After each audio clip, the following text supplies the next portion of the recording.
Hello, listeners. Today we are going to see a book, Who Moved My Cheese by Dr. Spencer Johnson. Who Moved My Cheese? An amazing way to deal with change in your work and in your life. Who Moved My Cheese is a simple parable that reveals profound truths about change. It is an amusing and enlightening story of four characters who live in a maze and look for cheese to nourish them and make them happy. Two are mice named Sniff and Scurry, and two are little people, beings the size of mice who look and act a lot like people. Their names are Hem and Ha. Cheese is a metaphor for what you want to have in life, whether it is a good job, a loving relationship, money, a position, good health, or spiritual peace of mind. And the maze is where you look for what you want. The organization you work in, or the family or community you live in. In the story, the characters are faced with unexpected change. Eventually, one of them deals with it successfully and writes what he has learned from his experience on the maze walls. When you come to see the handwriting on the wall, you can discover for yourself how to deal with change so that you can enjoy less stress and more success, however you define it in your work and in your life. Written for all ages, this story takes less than an hour to read, but its unique insights can last for a lifetime. A gathering, Chicago. One sunny Sunday in Chicago, several former classmates who were good friends in school gathered for lunch. Having attended their high school reunion the night before, they wanted to hear more about what was happening in each other's lives. After a good deal of kidding and a good meal, they settled into an interesting conversation. Angela, who had been one of the most popular people in the class, said, "Life sure turned out differentially than I thought it would when we were in school. A lot has changed." "Certainly has," Nathan echoed. They knew he had gone into his family's business, which had operated pretty much the same and had been a part of the local community for as long as they could remember. So they were surprised when he seemed concerned. He asked, "But have you noticed how we don't want to change when things change?" Carlos said, "I guess we resist changing because we are afraid of change." "Carlos, you are captain of the football team," Jessica said. "I never thought I'd hear you say anything about being afraid." They all laughed as they realized that although they had gone off in different directions, from working at home to managing companies, they were experiencing similar feelings. Everyone was trying to cope with the unexpected changes that were happening to them in recent years, and most admitted that they did not know a good way to handle them. Then Michael said, "I used to be afraid of change. When a big change came along in our business, we didn't know what to do, so we didn't adjust and we almost lost it. That is," he continued, "until I heard a funny little story that changed everything." "How so?" Nathan asked. "Well, the story changed the way I looked at change from losing something to gaining something, and it showed me how to do it. After that, things quickly improved at work and in my life. At first, I was annoyed with obvious simplicity of the story because it sounded like something we might have been told in school. Then I realized I was really annoyed with myself for not seeing the obvious and doing what works when things change. When I realized the four characters in the story represented the various parts of myself, I decided who I wanted to act like and I changed. Later, I passed the story on to some people in our company and they passed it on to others, and soon our business did much better because most of us adapted to change better, and like me, many people said it helped them in their personal lives. However, there were a few people who said they got nothing out of it. They either knew the lessons and were already living them, or more commonly, they thought they already knew everything and didn't want to learn. They couldn't see why so many others were benefiting from it. When one of our senior executives, who was having difficulty adapting, said the story was a waste of time, other people twitted him, saying they knew which character he was in the story, meaning the one who learned nothing new and did not change. "What's the story?" Angelo asked. "It's called Who Moved My Cheese." The group laughed. "I think I like it already," Carlos said.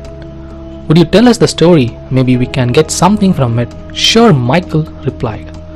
"I did be happy to. It doesn't take long." And so he began. Who moved my cheese? The story. Once, long ago in a land far away, there lived four little characters who ran through a maze looking for cheese to nourish them and make them happy.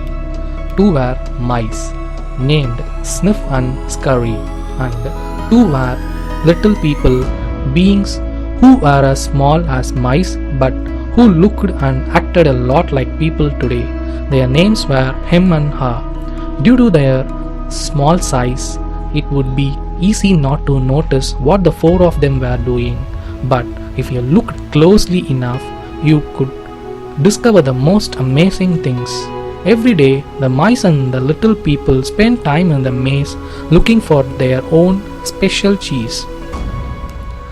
The mice, Sniff and Scurry, possessing simple brains, good instincts, searched for the hard nibbling cheese they liked, as mice often do. The two little people, Hem and Ha, used their complex brains, filled with many beliefs and emotions, to search for a very different kind of cheese with a capital C, which they believed would make them feel happy and successful. As different as the mice and the little people were, they started something in common. Every morning, they each put on their jogging suits and running shoes, left their little homes, and raced out into the maze looking for their favorite cheese. The maze was a labyrinth of corridors and chambers, some containing delicious cheese, but there were also dark corners and blind alleys leading nowhere. It was an easy place for anyone to get lost. However, for those who found their way, the maze held secrets that let them enjoy a better life. The mice, Sniff and Scurry, used the simple trial and error method of finding cheese. They ran down one corridor, and if it proved empty, they turned and ran down another. They remembered the corridors that held no cheese and quickly went into new areas. Sniff would smell out the general direction of the cheese using his great nose, and Scurry would race ahead. They got lost, as you might expect, went off in the wrong direction, and often bumped into walls. But after a while, they found their way. Like the mice, the two little people, Hem and Ha, also used their ability to think and learn from their past experiences. However, they relied on their complex brains to develop more sophisticated methods of finding cheese.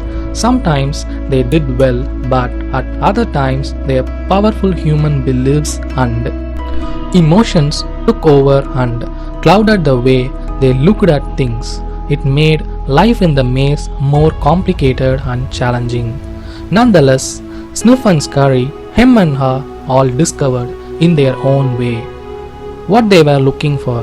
They each found their own kind of cheese one day at the end of one of the corridors in Cheese Station C.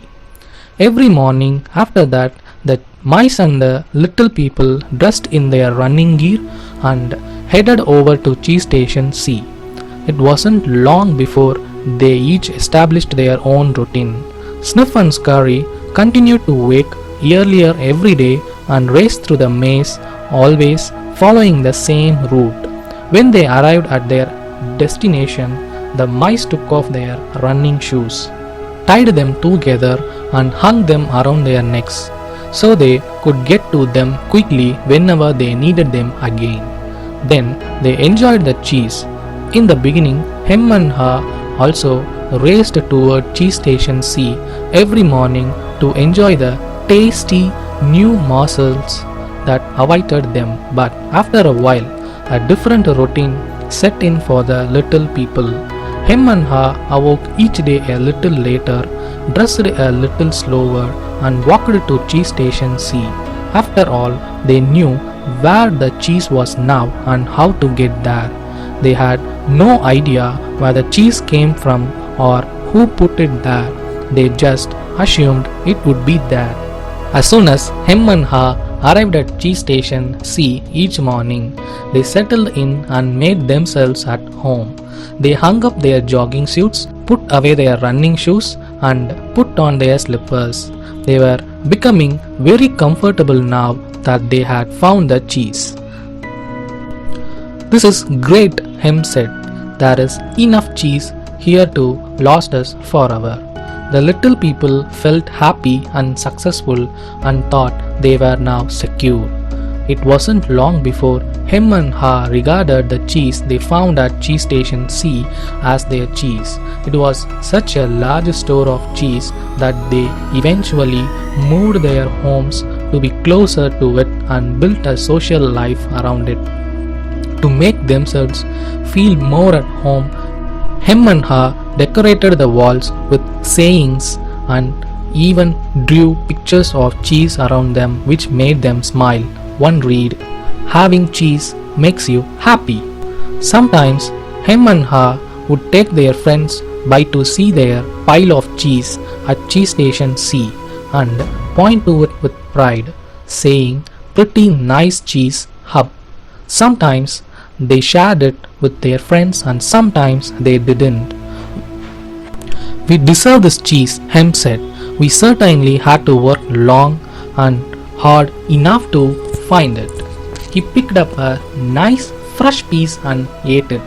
Afterward, Hem fell asleep as he often did. Every night, the little people would waddle home, full of cheese, and every morning they would confidently return for more. They went on for quite some time. After a while, Hem's and Ha's confidence grew into the arrogance of success. Soon they became so comfortable they didn't even notice what was happening. As time went on, Sniff and Scurry continued their routine. They arrived early each morning and sniffed and scratched and scurried around Cheese Station C, inspecting the area to see if there had been any changes from the day before.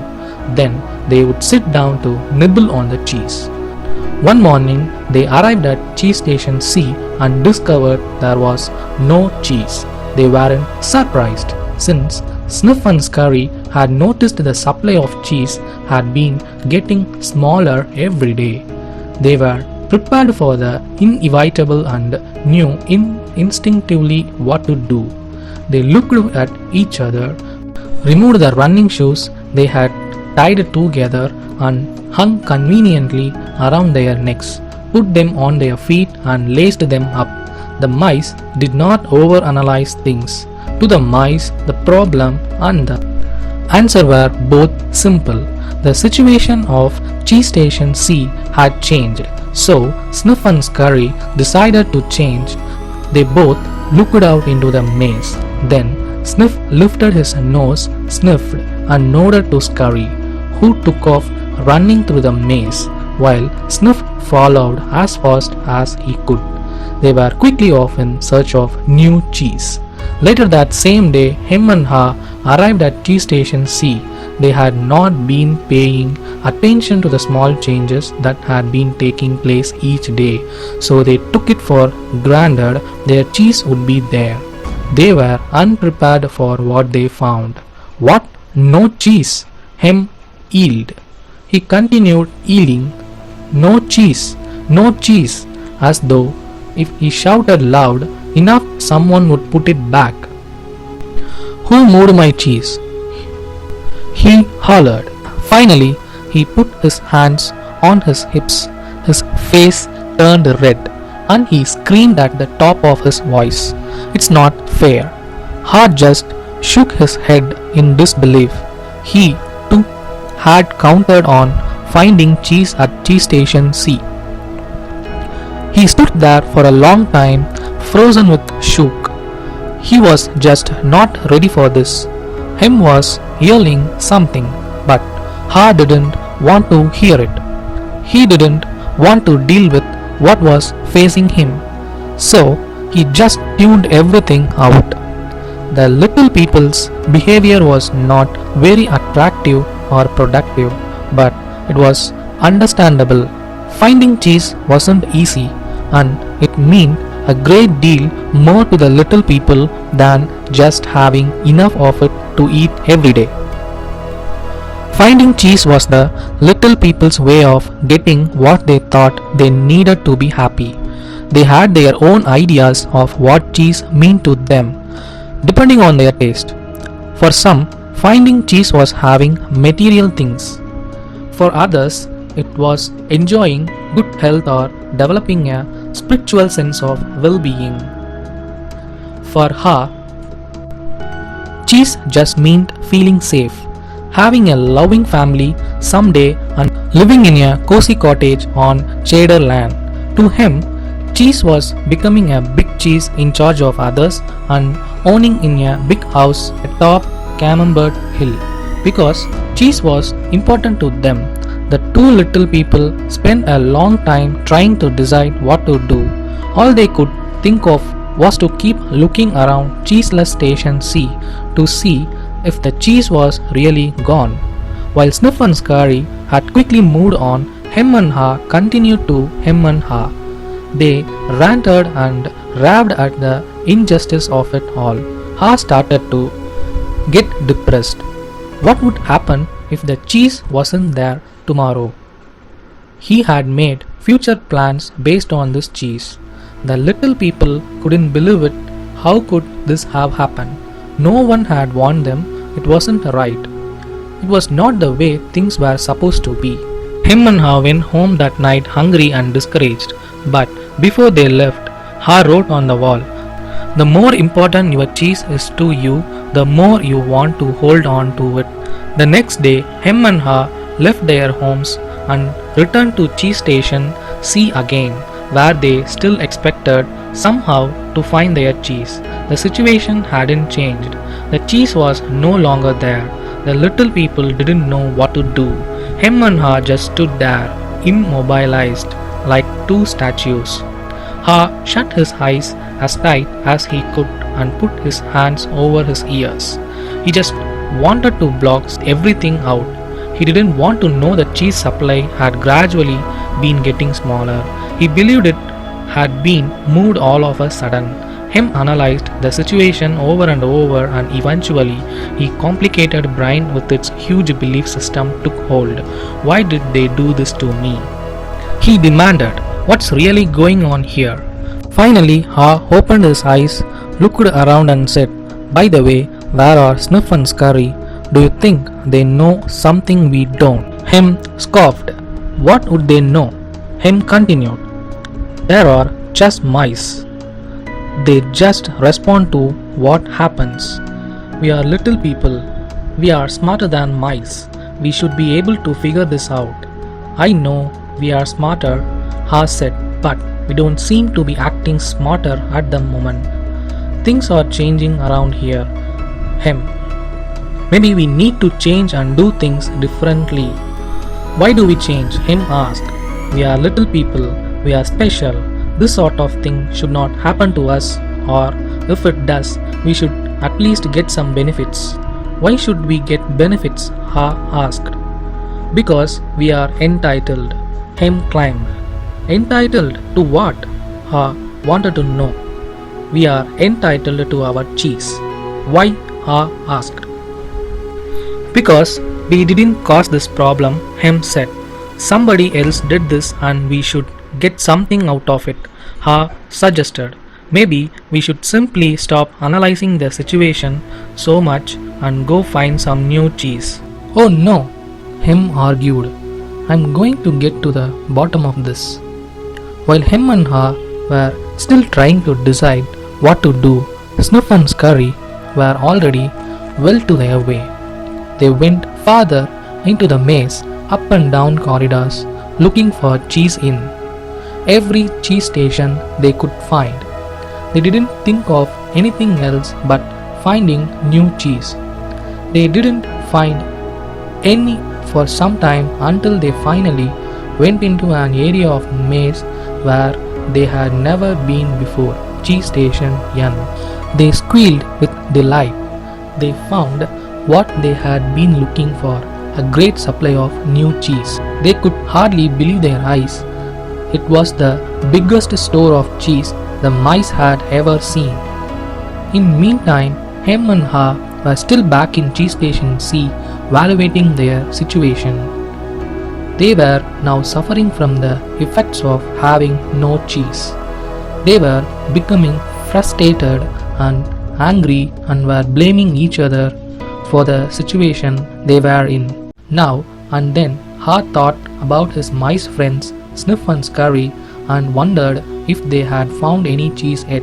He believed they might be having a hard time as running through the maze usually involved some uncertainty, but he also knew that it was likely to only last for a while sometimes. Ha would imagine Sniff and Scurry finding new cheese and enjoying it.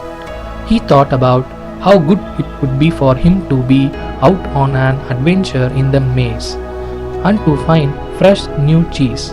He could almost taste it. The more clearly Ha saw the image of himself finding and enjoying the new cheese, the more he saw himself leaving Cheese Station C. Let's go, he exclaimed all of a sudden. No, Hem quickly responded. I like it here. It's comfortable. It's what I know. Besides, it's dangerous out of there. No, it isn't, Ha argued. We have run through many parts of the maze before and we can do it again. I'm getting too old for that, Hem said. And I'm afraid I'm not interested in getting lost and making a fool of myself. Are you? With that, Ha's fear of failing returned and his hope of finding new cheese faded. So every day, the little people continued to do what they had done before. They went to Cheese Station C, found no cheese and returned home carrying their worries and frustrations with them. They tried to deny what was happening but found it harder to get to sleep, had less energy the next day and were becoming irritable. The homes were not the nurturing places they once were. The little people had difficulty sleeping and were having nightmares about not finding any cheese. But Hem and Ha still returned to Cheese Station C and waited there every day. Hem said, you know, if we just work harder, we will find that nothing has really changed that much. The cheese is probably nearby. Maybe they just hid it behind the wall. The next day, Hem and Ha returned with the tools. Hem held the chisel while Ha banged on the hammer until they made a hole in the wall of Cheese Station C. They peered inside but found no cheese. They were disappointed but believed they could solve the problem. So they started earlier, stayed longer and worked harder. But after a while, all they had was a large hole in the wall. Ha was beginning to realize the difference between activity and productivity. Maybe Hem said we should just sit here and see what happens. Sooner or later, they have to put the cheese back. Ha wanted to believe that, so each day he went home to rest and returned reluctantly with him to cheese station C, but cheese never reappeared. By now, the little people were growing weak from hunger and stress. Ha was getting tired of just waiting for their situation to improve. He began to see that the longer they stayed in their cheeseless situation, the worse off they would be. Ha knew they were losing their edge. Finally, one day Ha began laughing at himself. Ha, ha, look at us. We keep doing the same things over and over again and wonder why things don't get better. If this wasn't so ridiculous, it would be even funnier. Ha didn't like the idea of having to run through the maze again because he knew he would get lost and have no idea where he would find any cheese. But he had to laugh at his folly when he saw what his fear was doing to him. He asked him, "Where did we put our running shoes?" It took a long time to find them because they had put everything away when they found their cheese at cheese station C, thinking they wouldn't be needing them anymore. As Hem saw his friend getting into his running gear, he said, "You are not really going out into the maze again, are you? Why don't you just wait here with me until they put the cheese back? Because you just don't get it," Ha said. "I didn't want to see it either, but now I realize they are never going to put yesterday's cheese back. It's time to find new cheese," Hem argued. "But what if there is no cheese out there? Or even if there is, what if you don't find it?" "I don't know," Ha said. He had asked himself those same questions too many times and felt the fears again that kept him where he was. He asked himself, "Where am I more likely to find cheese, here or in the maze?" He painted a picture in his mind. He saw himself venturing out into the maze with a smile on his face. While this picture surprised him, it made him feel good. He saw himself getting lost now and then in the maze, but felt confident he would eventually find new cheese out there and all the good things that came with it. He gathered his courage. Then he used his imagination to paint the most believable picture he could with the most realistic details of him finding and enjoying the taste of new cheese.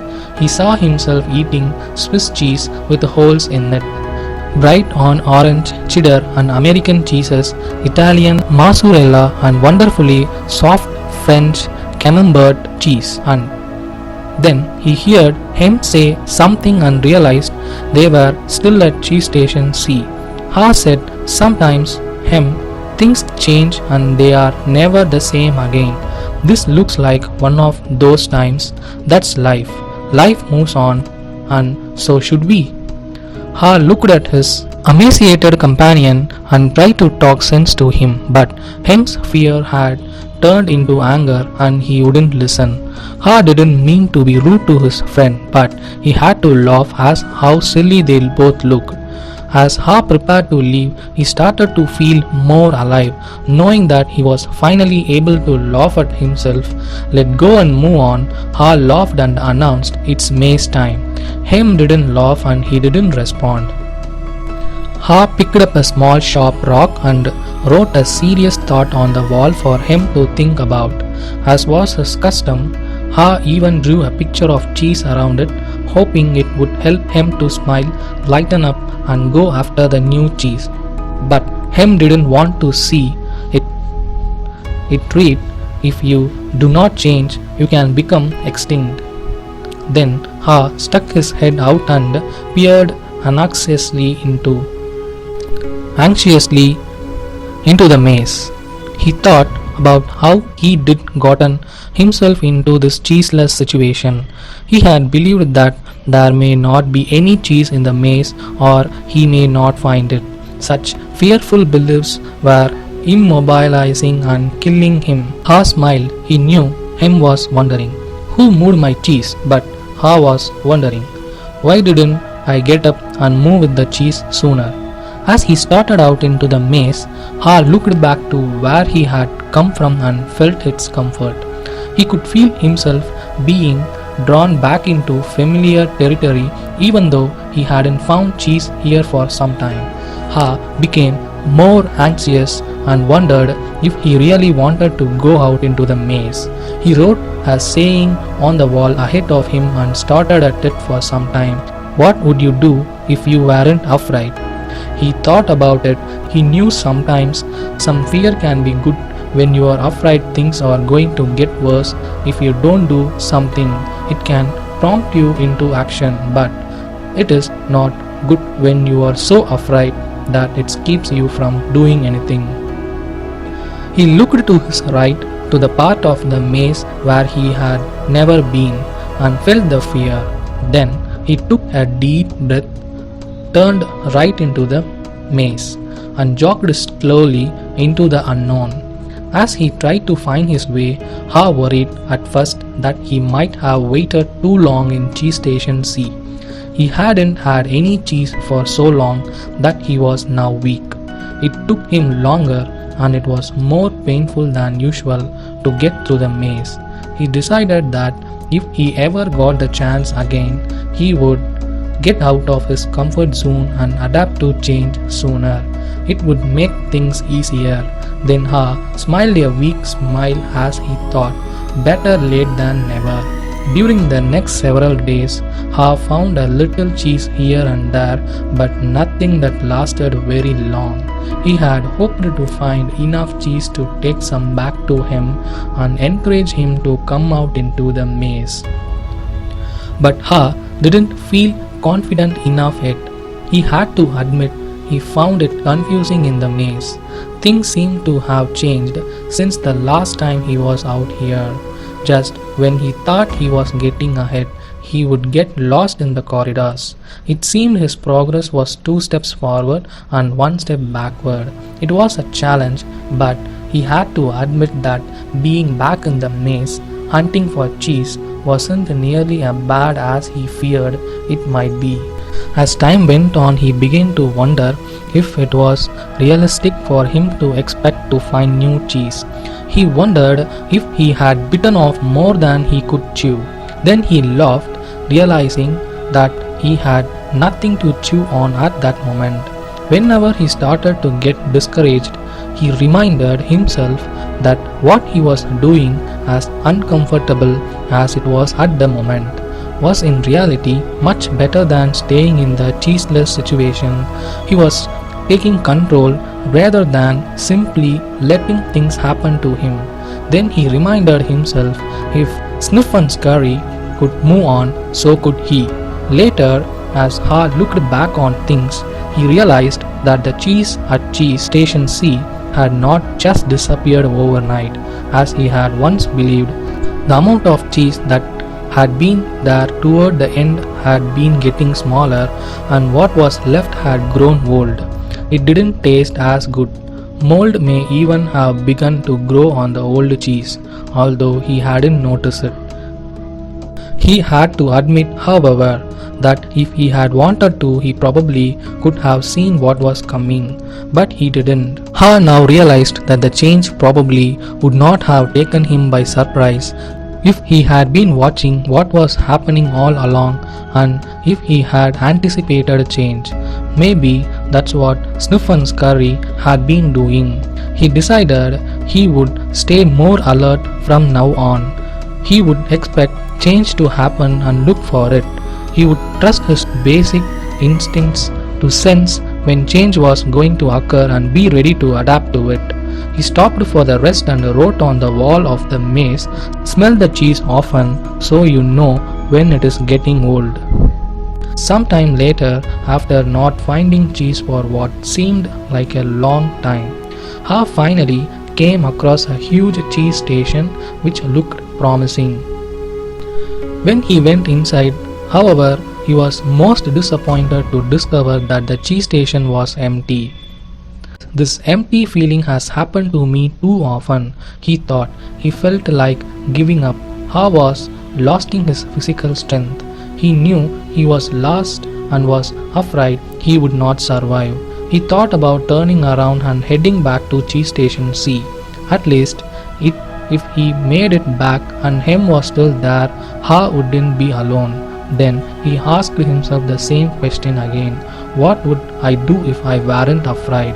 Ha thought he was past his fear, but he was afraid more often than he liked to admit, even to himself. He wasn't always sure what he was afraid of, but in his weakened condition, he knew now he was simply fearful of going on alone. Ha didn't know it, but he was running behind because he was still. Because he was still weighed down by fearful beliefs. Ha wondered if Hem had moved on or if he was still paralyzed by his own fears. Then Ha remembered the times when he had felt his best in the maze. It was when he was moving along. He wrote on the wall, knowing it was as much a reminder to himself as it was marking for his friend Hem. Hopefully to follow movement in a new direction helps you find new cheese. Ha looked down the dark passageway and was aware of his fear. What lay ahead? Was it empty, or worse, were there dangers lurking? He began to imagine all kind of frightening things that could happen to him. He was scaring himself to death. Then he laughed at himself. He realized his fears were making things worse, so he did what he would do if he weren't afraid. He moved in a new direction. As he started running down the dark corridor to begin to smile, Ha didn't realize it yet, but he was discovering what nourished his soul. He was letting go and trusting what lay ahead for him, even though he did not know exactly what it was. To his surprise, Ha started to enjoy himself more and more. Why do I feel so good? He wondered. I don't have any cheese and I don't know where I am going. Before long, he knew why he felt good. He stopped to write again on the wall. When you stop being afraid, you feel good. Ha realized he had been held captive by his own fear. Moving in a new direction had freed him. Now he felt the cool breeze that was blowing in his part of the maze, and it was refreshing. He took in some deep breaths and felt invigorated by the moment. Once he had gotten past his fear, it turned out to be more enjoyable than he once believed it could be. Ha hadn't felt this way for a long time. He had almost forgotten how much fun it was to go for it. To make things even better, Ha started to paint a picture in his mind again. He saw himself in great realistic detail, sitting in the middle of a pile of all his favorite cheeses from cheddar to brie. He saw himself eating the many cheeses he liked, and he enjoyed what he saw. Then he imagined how much he would enjoy all their great tastes. The more clearly he saw the image of himself enjoying new cheese, the more real and believable it became. He could sense that he was going to find it. He wrote, "Imagining yourself enjoying your cheese leads you to it." Ha kept thinking about what he could gain instead of what he was losing. He wondered why he had always thought that a change would lead to something worse. Now he realized that change would lead to something better. Why didn't I see this before? He asked himself. Then he raced through the maze with greater strength and agility. Before long he spotted a cheese station and became excited as he noticed little pieces of new cheese near the entrance. They were types of cheese he had never seen before, but they looked great. He tried them and found that they were delicious. He ate most of the new cheese bits that were available and put a few in his pocket to have later and perhaps share with him.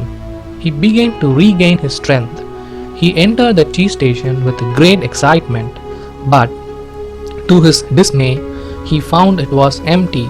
Someone had already been there and had left only the few bits of new cheese. He realized that If he had moved sooner, he would very likely have found a good deal of new cheese here.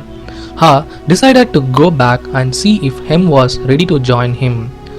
As he retraced his steps, he stopped and wrote on the wall, "The quicker you let go of old cheese, the sooner you find new cheese." After a while, Ha made his way back to cheese station C and found Hem. He offered Hem bits of new cheese but was turned down.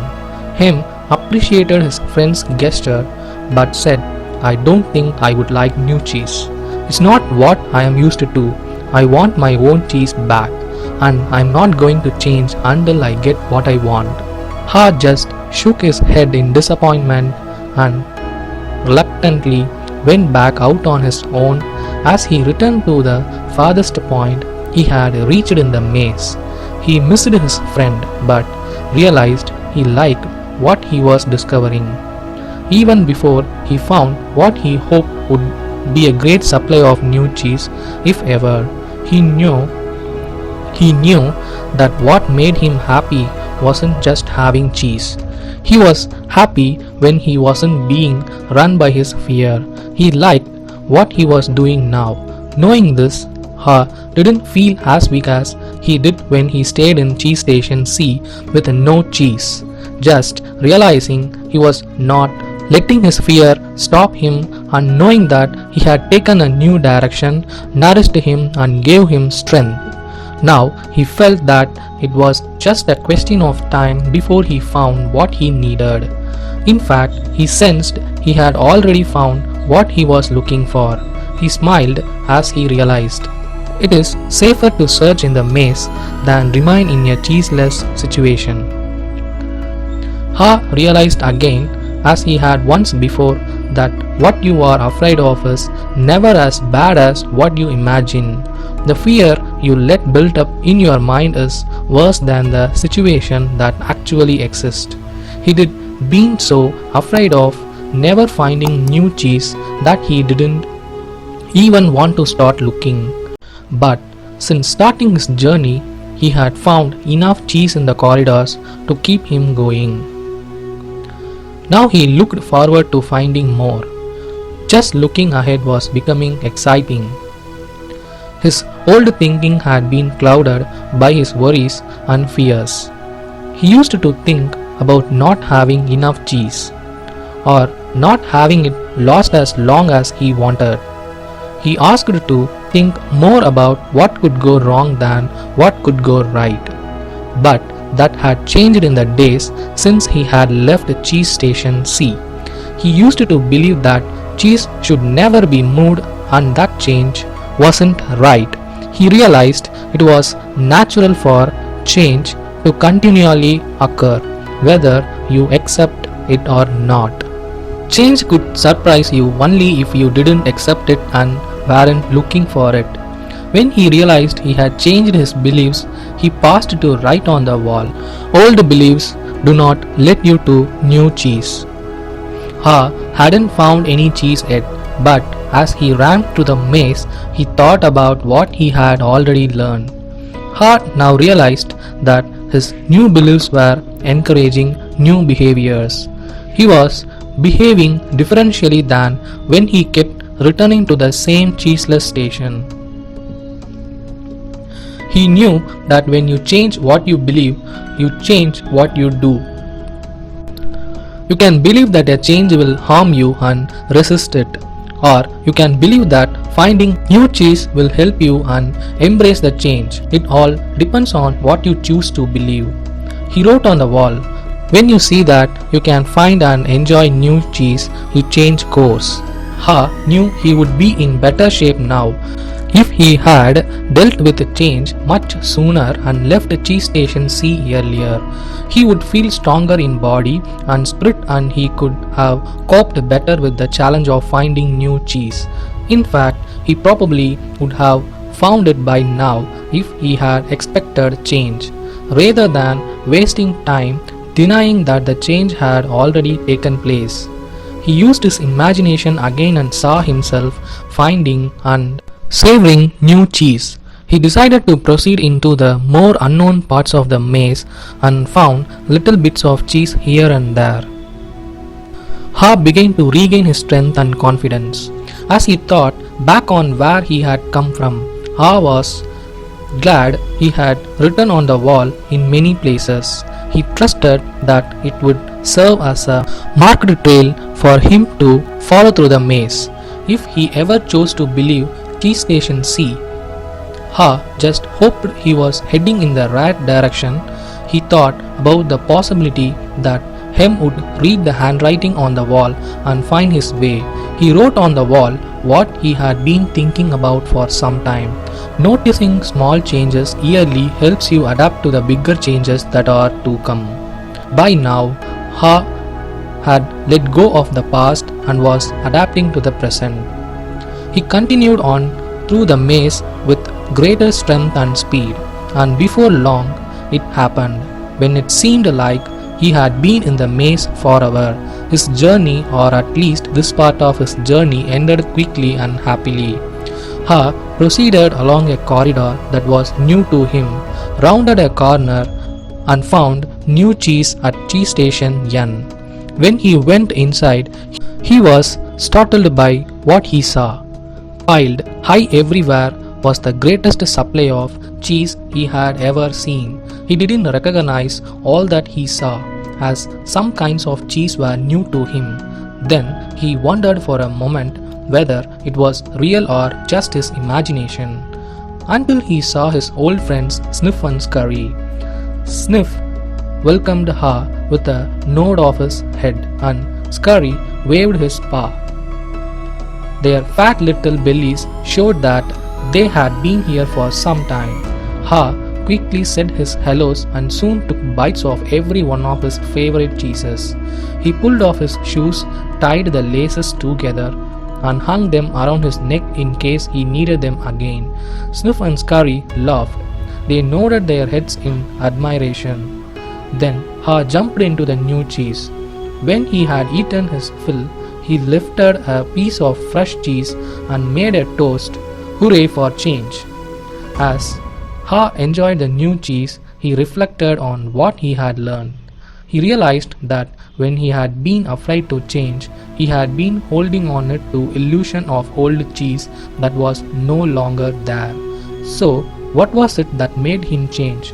Was it the fear of starving to death? Ha smiled as he thought it certainly helped.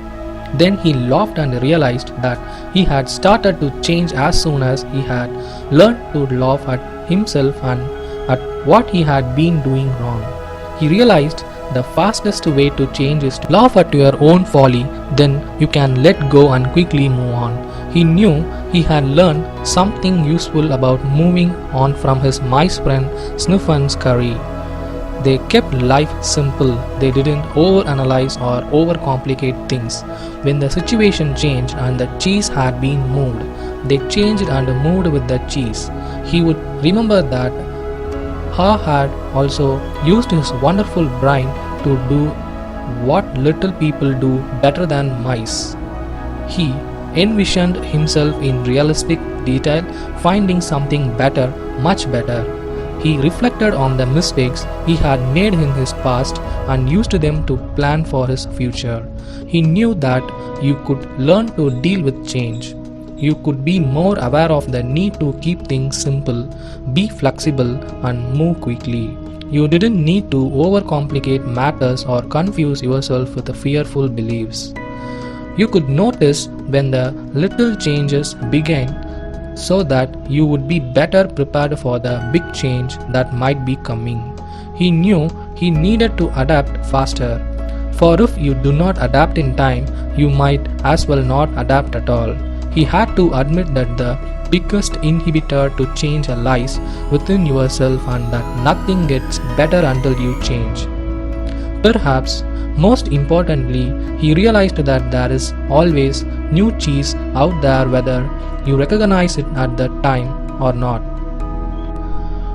and that you are rewarded with it when you go past your fear and enjoy the adventure. He knew some fear should be respected as it can keep you out of real danger. but he realized most of his fears were irrational and had kept him from changing when he needed to. He didn't like it at the time, but he knew that the change had turned out to be blessing in disguise as he led him to find better cheese. He had even found a better part of himself. As Ha recalled what he had learned, he thought about his friend Hem. He wondered if Hem had read any of the sayings Ha had written on the wall at Cheese Station C and throughout the maze. Had Hem ever decided to let go and move on? Had he ever entered the maze and discovered what could make his life better? Or was Hem still hemmed in because he would not change? Ha thought about going back again to Cheese Station C to see if he could find him, assuming that Ha could find his way back there. If he found him, he thought he might be able to show him how to get out of his predicament. But Ha realized that he had already tried to get his friend to change. Him had to find his own way beyond his comforts and past his fears. No one else could do it for him or talk him into it. He somehow had to see the advantage of changing himself. Ha knew he had left a trail for him and that he could find his way. If he could just read the handwriting on the wall, he went over and wrote down a summary of what he had learned on the largest wall of Cheese Station N. He drew a large piece of cheese around all the insights he had become aware of and smiled as he looked at what he had learned. The handwriting on the wall. Change happens. They keep moving the cheese. Anticipate change. Get ready for the cheese to move. Monitor change. Smells the cheese often so you know when it is getting old. Adapt to change quickly. The quicker you let out of old cheese, the sooner you can enjoy new cheese. Change. Move with the cheese. Enjoy change. Savor the adventure and enjoy the taste of new cheese. Be ready to change quickly and enjoy it again and again. They keep moving the cheese. Ha realized how far he had come since he had been with him in Cheese Station C, but knew it would be easy for him to slip back if he got too comfortable. So each day he inspected Cheese Station N to see what the condition of his cheese was. He was going to do whatever he could to avoid being surprised by unexpected change. While Ha still had a great supply of cheese, he often went out into the maze and explored new areas to stay in touch with what was happening around him. He knew it was safer to be aware of his real choices than to isolate himself in his comfort zone. Then Ha heard what he thought was the sound of movement out in the maze. As the noise grew louder, he realized that someone was coming. Could it be that him was arriving? Was he about to turn the corner? Ha said a little prayer and hoped, as he had many times before, that maybe at last his friend was finally able to move with the cheese and enjoy it. The end. Or is it a new beginning? A discussion. Later that same day, when Michael finished telling the story, he looked around the room and saw his former classmates smiling at him. Several thanked him and said they got a good deal out of the story. Nathan asked the group, what would you think of getting together later and maybe discussing it? Most of them said they would like to talk about it, and so they arranged to meet later for a drink before dinner. That evening, as they gathered in a hotel lounge, they began to kid each other about finding their cheese and seeing themselves in the maze. Then Angela asked the group good-naturedly, so, who were you in the story? Sniff, Scurry, him or her? Carlos answered, well, I was thinking about that this afternoon. I clearly remembered a time before I had my sporting goods business when I had a rough encounter with the change. I didn't sniff out the situation and see the change early, and I certainly wasn't scary, didn't go into action immediately. I was more like him who wanted to stay in familiar territory. The truth is, I didn't want to deal with the change. I didn't even want to see it. Michael, who felt like no time had passed since he and Carlos was close friends in school, asked, "What are we talking about here, buddy?" Carlos said, "An unexpected change of jobs." Michael laughed. "You are fired." "Well, let's just say I didn't want to go out looking for new cheese. I thought I had a good reason why change shouldn't happen to me. So I was pretty upset at the time." Some of their former classmates, who had been quiet in the beginning, felt more comfortable now and spoke up, including Frank, who had gone into the military. "Him reminds me of a friend of mine," Frank said. "His department was closing down, but he didn't want to see it. They kept relocating his people. We all tried to talk to him about the many other opportunities that existed in the company for those who wanted to be flexible, but he didn't think he had to change. It was the only one who was surprised when his department closed. Now he's having a hard time adjusting to the change he didn't think should happen." Jessica said, "I didn't think it should happen to me either, but my cheese has been moved more than once, especially in my personal life, but we can get to that later." Many in the group laughed except Nathan. "Maybe that's the whole point," Nathan said. "Change happens to all of us." He added, "I wish my family had heard the cheese story before this. Unfortunately, we didn't want to see the changes coming in our business, and now it's too late. We are having to close many of our stores." That surprised many in the group because they thought Nathan was lucky to be in a secure business he could depend on year after year. "What happened?" Jessica wanted to know. "Our chain of small stores suddenly became old-fashioned when the mega store came to town with its huge inventory and low prices. We just couldn't compete with that. I can see now that instead of being like Sniff and Scurry, we were like him. He stayed where we were and didn't change. We tried to ignore what was happening and we are in trouble. We could have taken a couple of lessons from her because we certainly couldn't laugh at ourselves and change what we were doing." Laura, who had become a successful businesswoman, had been listening but had said very little until now. "I thought about the story this afternoon too," she said. "I wondered how could be more like her and see what I am doing wrong, laugh at myself, change and do better." She said, "I am curious, how many here are afraid of change?" No one responded, so she suggested, "How about a show of hands?" Only one hand went up.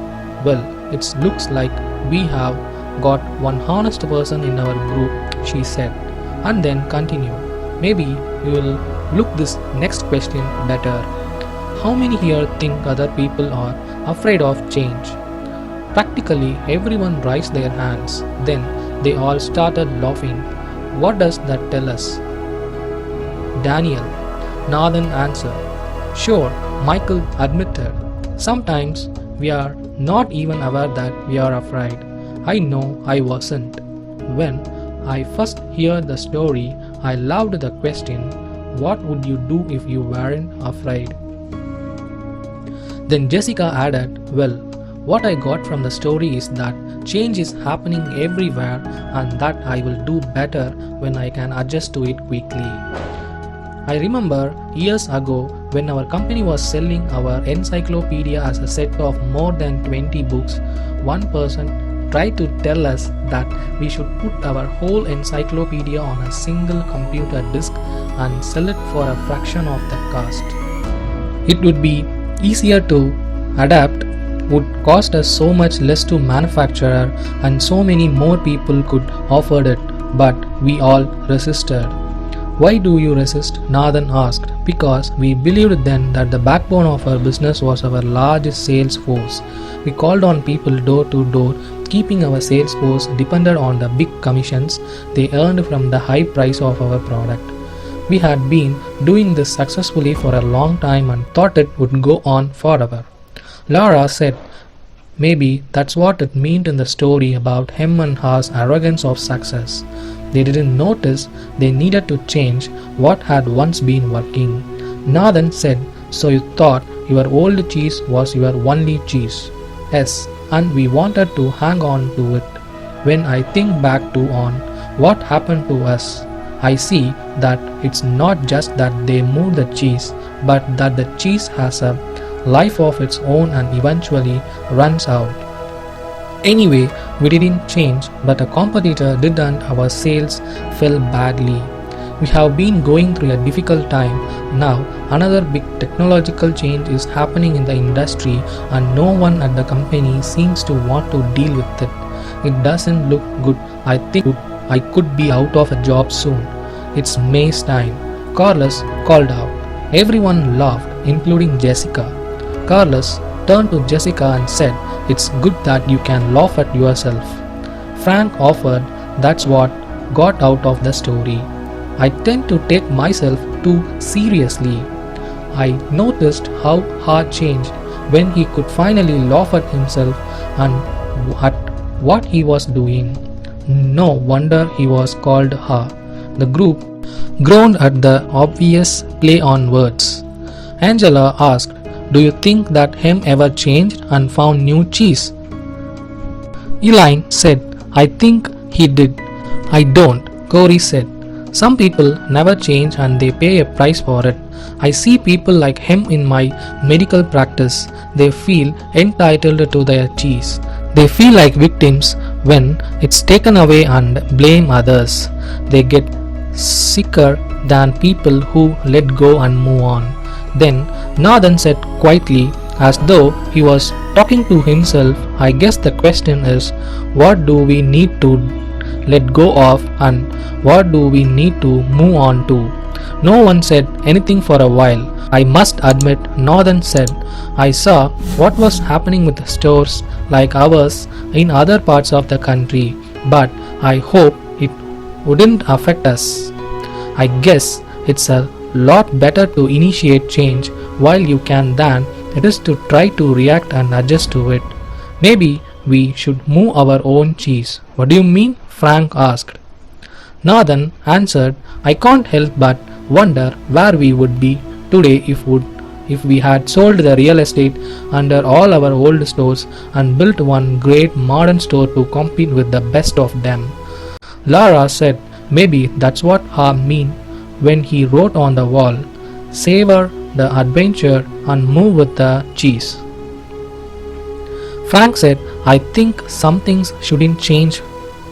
For example, I want to hold on to my basic values, but I realize now that I would be better off if I had moved with the cheese a lot sooner in my life.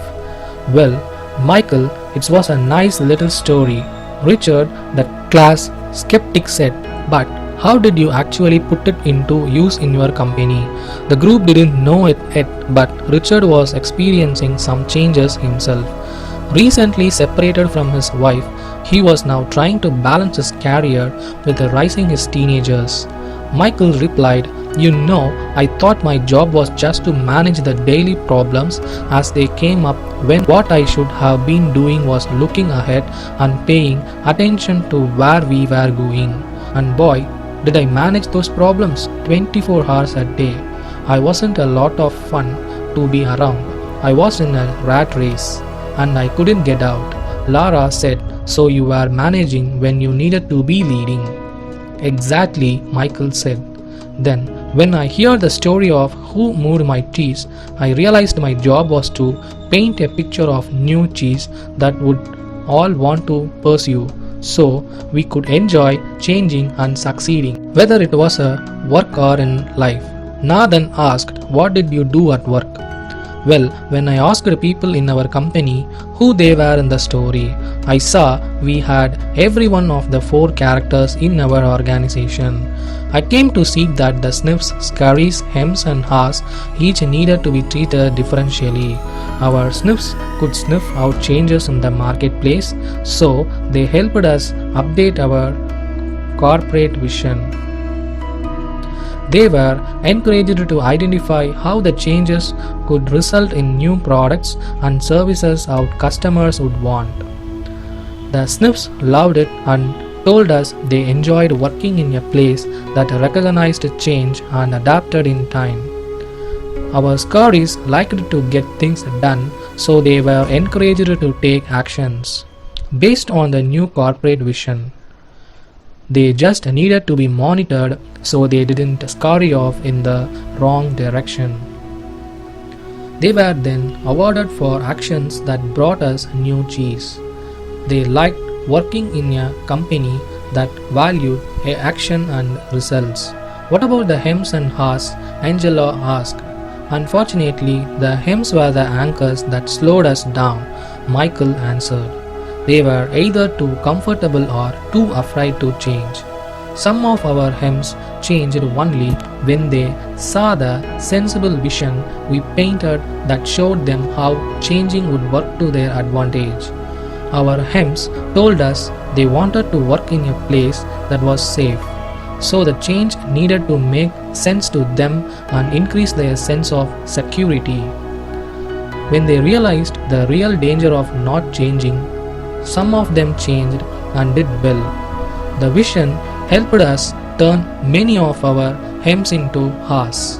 What did you do with the hems who didn't change? Frank wanted to know. We had to let them go, Michael said sadly. We wanted to keep all our employees, but we knew if our business didn't change quickly enough, we would all be in trouble. Then he said, the good news is that while our haws were initially hesitant, they were open-minded enough to learn something new, act differentially, and adapt in time to help us succeed. They came to expect change and actively look for it because they understood human nature. They helped us paint a realistic vision of new cheese that made good sense to practically everyone. They told us they wanted to work in an organization that gave people the confidence and tools to change, and they helped us keep our sense of humor as we went after our new cheese. Richard commented, "You got all that from a little story." Michael smiled. It wasn't the story, but what we did differentially based on what we took from it. Angela admitted, "I'm a little bit like him.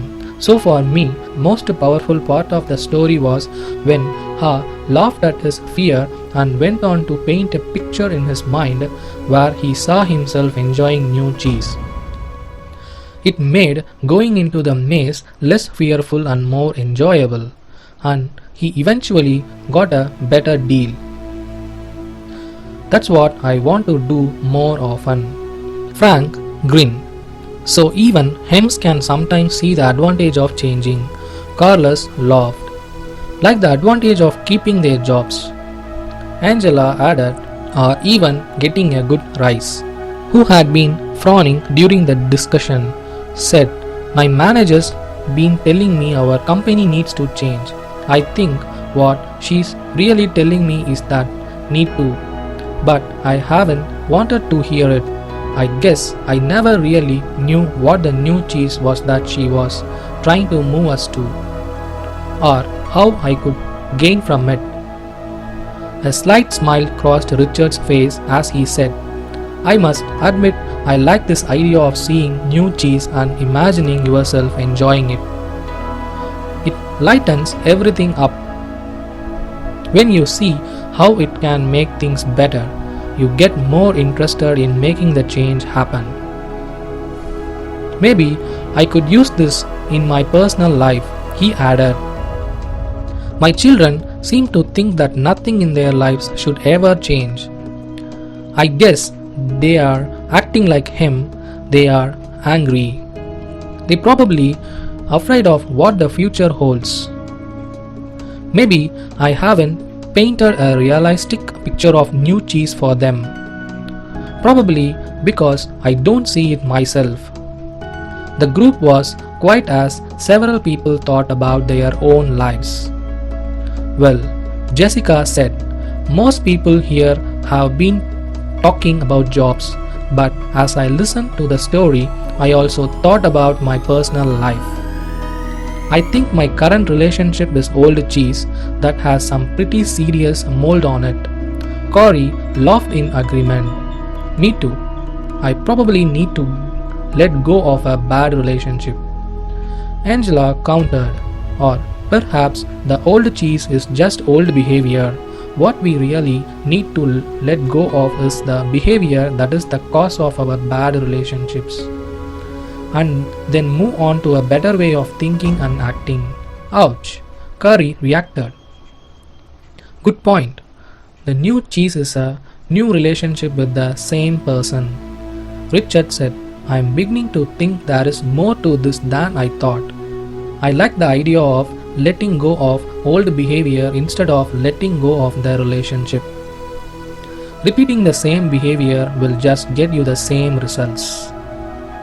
As far as work goes, maybe instead of changing jobs, I should be changing the way I am doing my job. I did probably have a better position by now if I did. Then Becky, who lived in another city but had returned for the reunion, said, as I was listening to the story and to everyone's comments here, I have had to laugh at myself. I have been like him for so long, hemming and hawing and afraid of change. I didn't realize how many other people did this as well. I am afraid I have passed it on to my children without even knowing it. As I think about it, I realize change really can lead you to a new and better place, although you are afraid it won't at the time. I remember a time when our son was a sophomore in high school. My husband's job required us to move from Illinois to Vermont, and our children was upset because he had to leave his friends. He was a star swimmer and the high school in Vermont had no swim team, so he was angry with us for making him move. As it turned out, he fell in love with the Vermont mountains, took up skiing, skied on his college team, and now lives happily in Colorado. If we had all enjoyed this cheese story together over a cup of hot chocolate, we could have saved our family a lot of stress. Jessica said, I'm going home to tell my family this story. I'll ask my children who they think I am sniff, scurry, hem or ha, and na, and who they feel they are. We could talk about what we feel our family's old cheese is and what our new cheese could be. That's a good idea, Richard said, surprising everyone, even himself. Frank then commented, I think I am going to be more like ha and move with the cheese and enjoy it. And I am going to pass this story along to my friends who are worried about leaving the military and what the change might mean to them. It could lead to some interesting discussions. Michael said, well, that's how we improved our business. We had several discussions about what we got from the cheese story and now we could apply it to our situation. It was a great because we had language that was fun for us to use to talk about how we were dealing with change. It was very effective, especially as it spread deeper into the company. Nathan asked, what do you mean by deeper? Well, the further we went into our organization, the more people we found who felt they had less power. They were understandably more afraid of what the change imposed from above might do to them. So they resisted change. In short, a change imposed in a change opposed. But when the cheese story was shared with literally everyone in our organization, it helped us change the way we looked at change. It helped everyone laugh or at least smile at their old fears and want to move on. I only wished I'd hear the cheese story sooner. Michael added, how come? Carlos asked. Because By the time we got around to addressing the changes, our business had already fallen off so badly that we had to let people go. As I said earlier, including some good friends, it was hard on all of us. However, those who stayed and most of those who left said the cheese story helped them see things differentially and eventually cope better. Those who had to go out and look for a new job said it was hard at first, but recalling the story was a great help to them. Angela asked what helped them most. Michael replied, after they got past their fear, they told me the best thing was realizing that there was new cheese out there just waiting to be found. They said holding a picture of new cheese in their minds, seeing themselves doing well in a new job made them feel better and helped them do better in job interviews. Several got better jobs. Laura asked, what about the people who remained in your company? Well, Michael said, instead of complaining about the changes that were happening, people now said they just moved our cheese. Let's look for the new cheese. It saved a lot of time and reduced stress. Before long, the people who had been resisting saw the advantage of changing. They even helped bring about change. Corey said, why do you think they changed? They changed after the peer pressure in our company changed. He asked, what happens in most organizations you've been in when a change is announced by top management?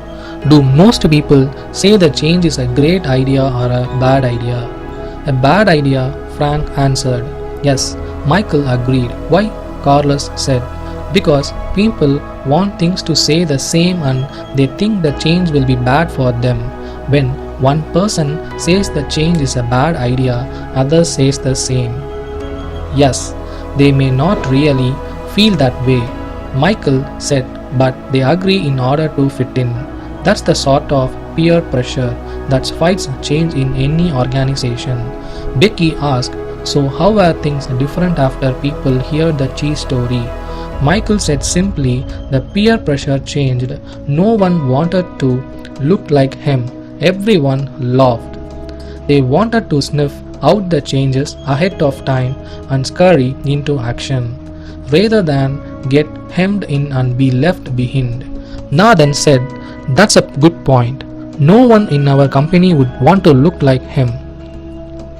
They might even change. Why didn't you tell us the story at our last reunion? This could work. Michael said, it does work.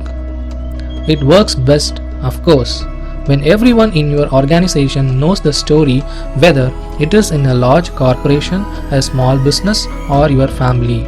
Because an organization can only change when enough people in it change.